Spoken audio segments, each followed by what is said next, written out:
Hello and welcome to Indus News live from Islamabad. I am Muneeb Hamid with the news of this hour. Let's begin with the headlines first.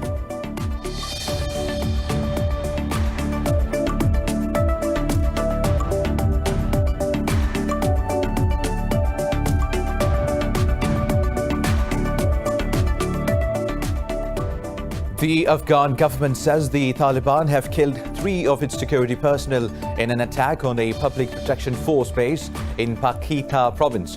A spokesman for the provincial governor said 5 others have been wounded in the attack in Garde city. Claiming the responsibility, the Taliban say they have killed more than a dozen Afghan soldiers.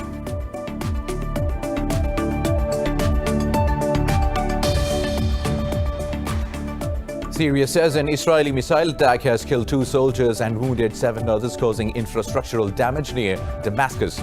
The state media says Syrian air defenses intercepted most of the Israeli missiles launched from the Golan Heights towards the military sites. Israel has not yet commented on the Syrian media's claim.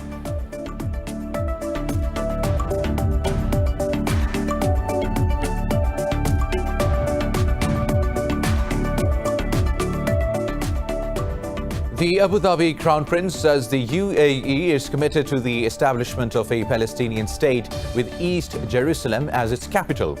In a statement, Sheikh Mohammed bin Zayed Al Nahyan said the normalization deal with Israel was a sovereign decision in the favor of peace.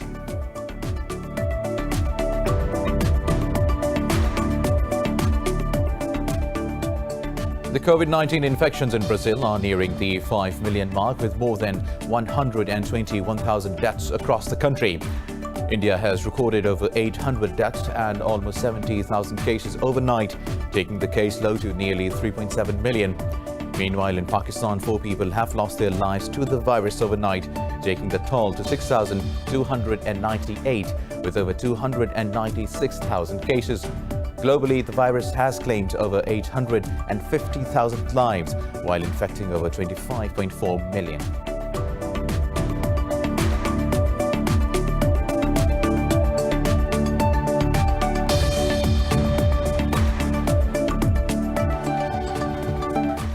News coming in detail after a short break. Stay tuned.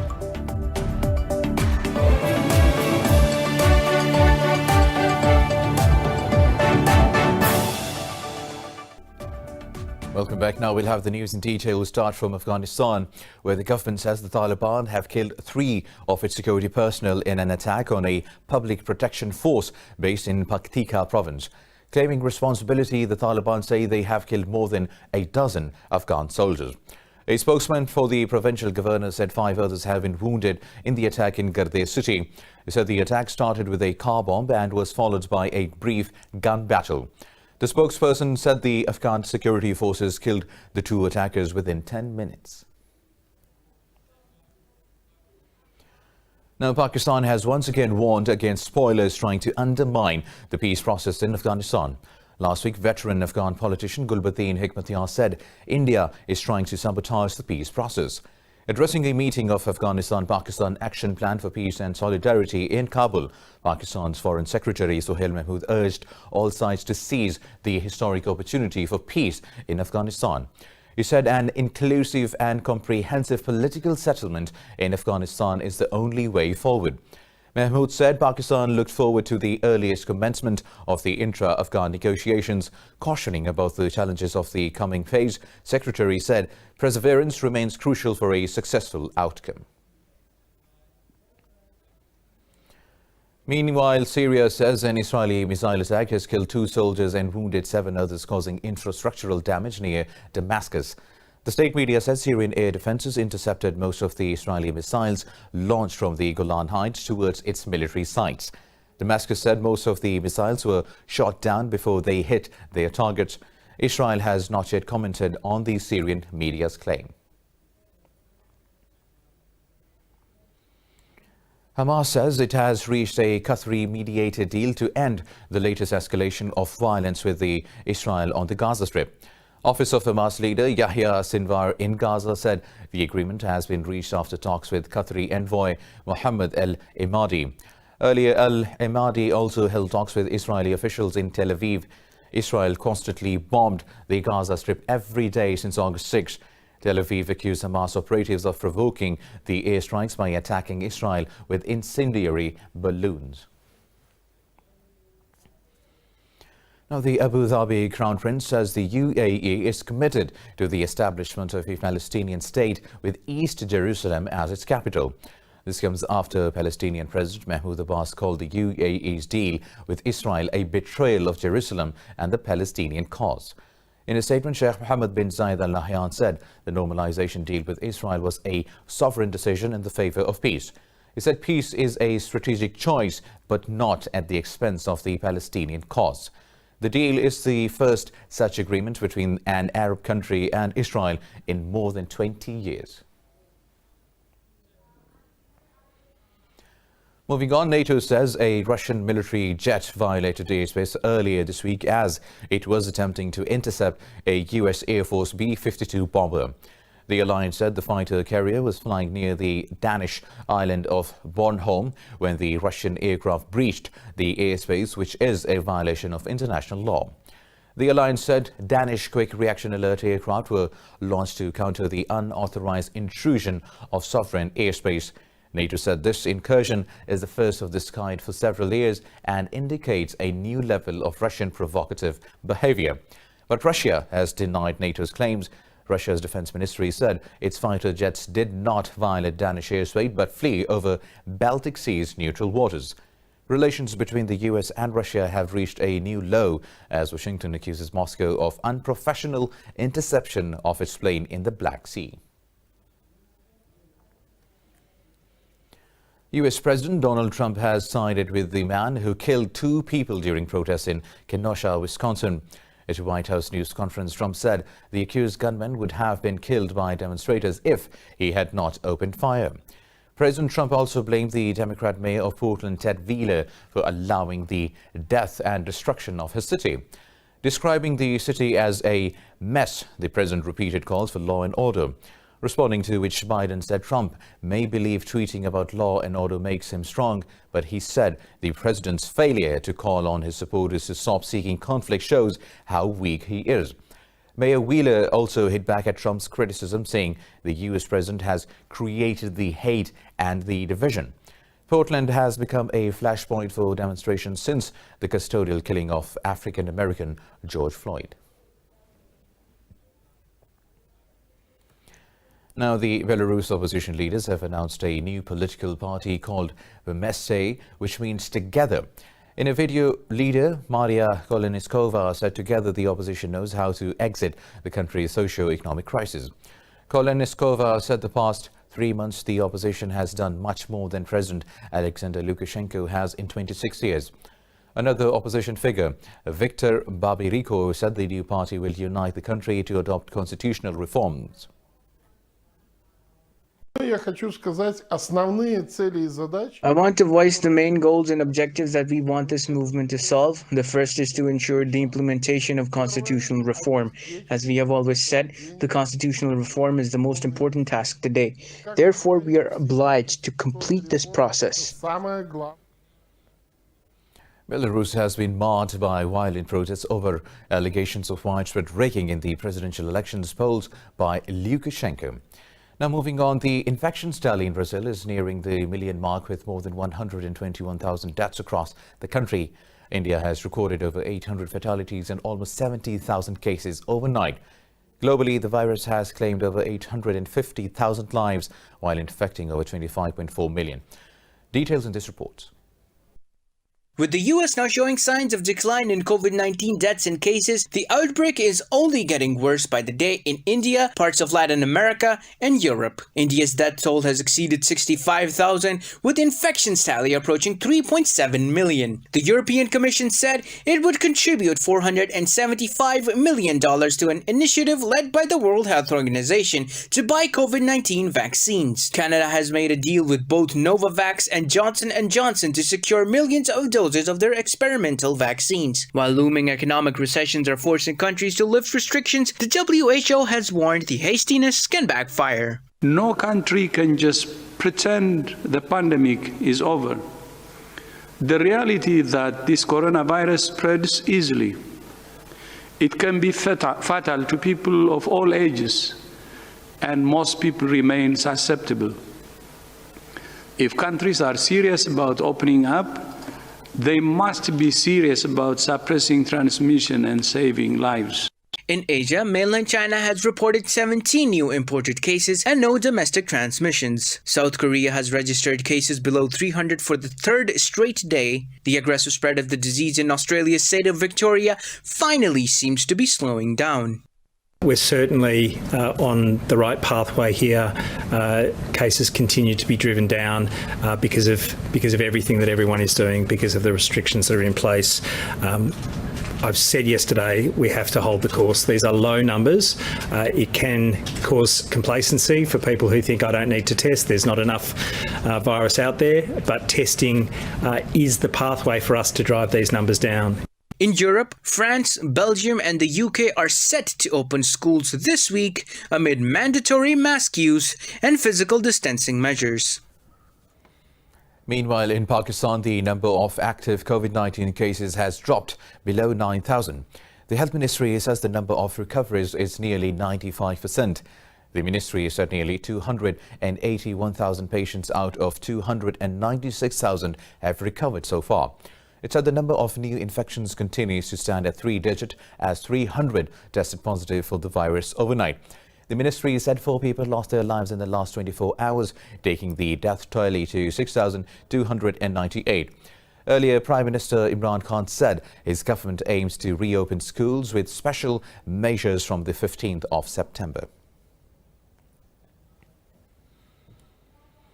The United States says it will ban more Chinese-made apps following an earlier crackdown on TikTok and WeChat.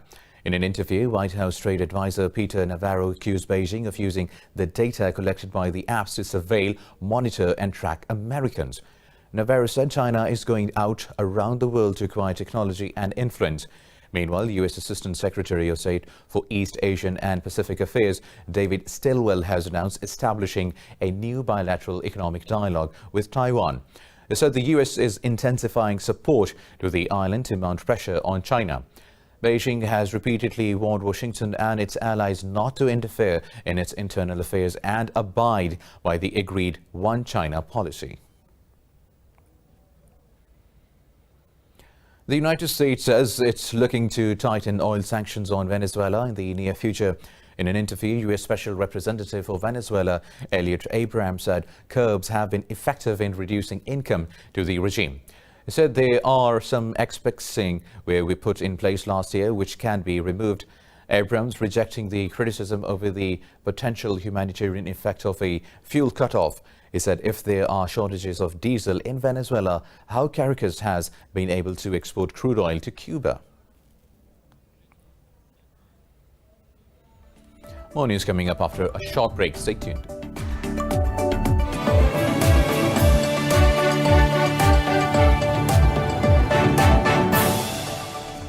Welcome back now. France and Spain, once hard hit by COVID-19, are all set to ease pandemic restrictions. Authorities are opening schools while employees previously working from homes are back to offices, but with a new normal. What this post-lockdown time looks like in this report. Plans to reopen schools are under pressure as the new coronavirus cases continue to rise in Spain, where classes in most regions are set to begin. Children aged 6 and over must wear masks to class. At Larramendi School in Basque Country, works are underway to ensure social distancing, hygiene and ventilation. The faculty believes establishing a distance between students does not promote interaction, which is crucial to learning, but it is still a lot better than online classes. The normal thing to do would be to have both classes working together in this space, but we will create 2 bubbles. Half will be on one side and other half in the other space. But every week we will swap the students to the opposite side, so they can be stimulated by different experiences and aren't always in the same space. Seeking to avoid another lockdown, the French government has laid out new rules for all shared spaces in offices and factories. Donning masks and other novel coronavirus-era accessories is mandatory in workplaces. Although the rule has been deemed necessary by most, management said initially many workers had some qualms against the new measure. In any case, all the startups have been informed by email. They are well aware of the current situation. So they know that they are required to put on and not aside their mask systematically. We have had a lot of little excuses for why they don't systematically have their masks on, but little by little it's gone a lot better. We have really started to get into it and to respect the protocols, and we are not divided on that anymore. Although the World Health Organization hopes for the pandemic to be over within 2 years, it has warned the countries opening up without having control of the virus is a recipe for disaster. Hence, the world has to embrace a few restrictions as it attempts to get back to pre-pandemic routine. Mexico's sweeping traffic woes have declined during the pandemic restrictions as the public resorted to riding bicycles to their workplaces. More details in this report. After the coronavirus SOPs were introduced in the Mexico City, people started using bicycles instead of commuting in fully packed metro bus carriages. In a bid to stay COVID-19 free, Mexicans avoided metro, which is a fragile public transport system that commuted 5 million people daily prior to the pandemic. I prefer to get on the bike rather than on the metro, so as to not expose myself to the situation that we are going through in quarantine. Also, it's a healthy habit.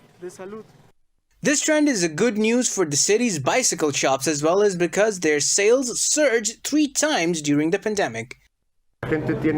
People are scared to get on public transport. They want to do exercise. They want to be stronger, healthier. And the truth is, all bikes are selling very well, at triple normal sales. The idea of bicycling commuters was particularly welcomed by the city's administration. So in an attempt to keep this trend alive, even after the restrictions are lifted, Mexico City's government has launched a new urban planning project of 70-kilometer-long biker lanes.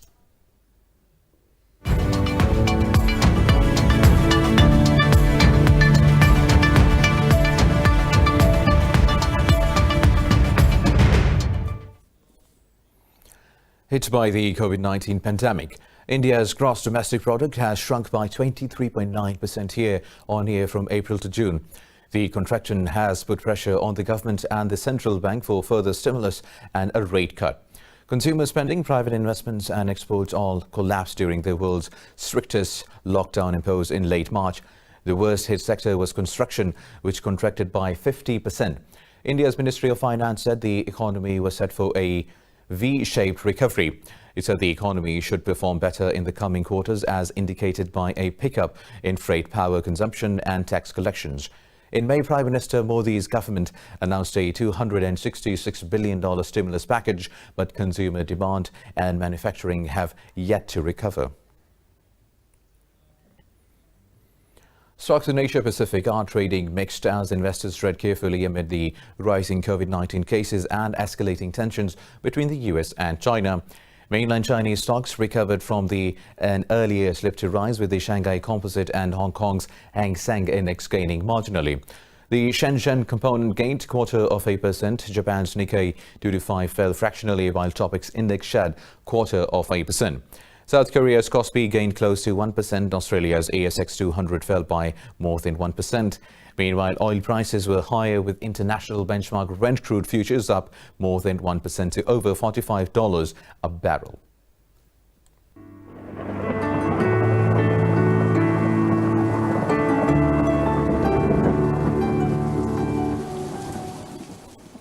And now let's have a look at the weather updates across the globe.